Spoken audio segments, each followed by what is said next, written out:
Hello, it's Taylor Fortune for your psychic forecast for Tuesday, October 19th. Right now we have the moon in Aries, trining Venus. This gives us a feeling that love is reliable. We're feeling very adaptable, almost peaceful. There's like this courteous and cheerful sense in the air. We're trying to avoid arguments as best as we can, although we're going to get into the moon opposing Mars in a minute here, which may bring out a little more belligerent sides of us. So ultimately though, the trine with Venus is a beautiful thing, and of course we get the Two of Water with it. This is the card of a new union, a loving union, not necessarily twin flame or even soulmate yet. It's too nascent, it's too new in the process, but it's exciting. It's the card that you want to get when you just meet somebody and you want to know if your energy is matching or if you should be with this person or continue dating them. And I mean, let's face it, the Two of Water, also known as the Two of Cups, is a very hard yes.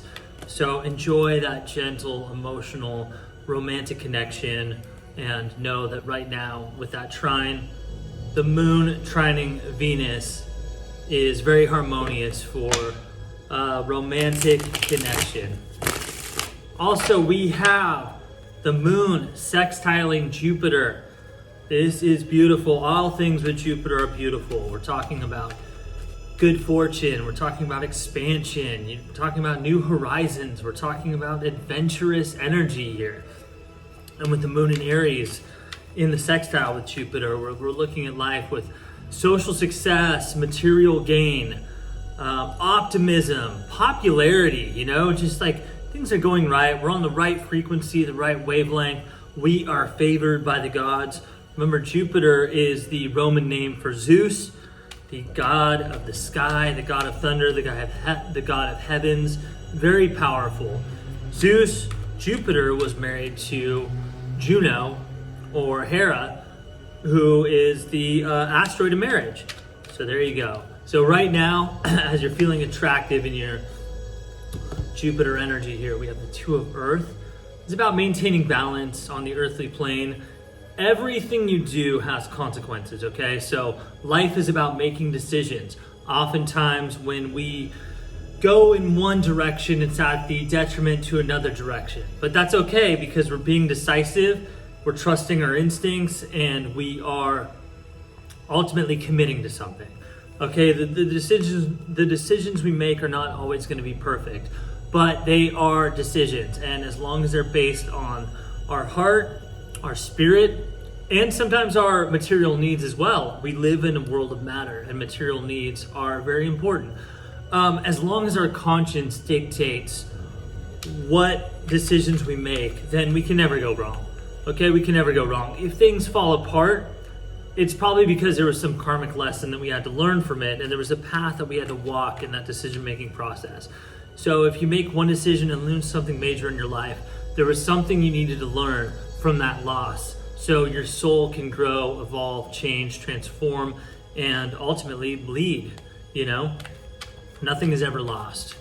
Life is, a matter of fact, character is about losing things more than it is about gaining things. Anybody with any wisdom will attest to that. We don't learn when we gain, we learn when we lose. And once again, speaking of losing, we are back to that moon in opposition with Mars, which is powerful energy. I mean, we're talking about an Aries moon here in opposition with Mars. So the energy is strong, but it can be a little belligerent, it can be very hasty. It can lead us to lavish spending, repressed feelings, disagreements in romantic relationships, lovers' quarrels. But it's also very passionate and it's very exciting energy here. So ultimately, okay, well, we have the Death card here. So if you're finding yourself in too many of those romantic quarrels here, maybe it's time to reassess the relationship. Maybe there's something that's fundamentally not working. And especially with this beautiful moon in Aries trining Venus, you may want to think about being with somebody else. Do you want to spend your time fighting with somebody? Do you want to spend your time disagreeing with them about who pays for what, or how much money you're spending, or how there's too much material emphasis in the relationship and not enough love. Ultimately, love has to be the foundation of any relationship, or it's not going to work. All this material shit, it's all going to fade. It's all going to fade. Matter is ephemeral. Matter is ephemeral. The soul is eternal. Okay? It's important to be with your soulmates, your twin flames, your soul family, your tribe, your people, because none of this other shit is going to matter in the end. Where you're going in life, where your soul is trying to take you, is all that matters. This is a process of eternal evolution, okay? Yes, there are things to learn from toxic relationships, but at what cost? At what cost? And at what point have you learned those lessons? And is it now time to move on? Anyway, if you'd like to book a private session with me, go to taylorfortune.com. As a mind, body, and spirit coach, you can ask me anything.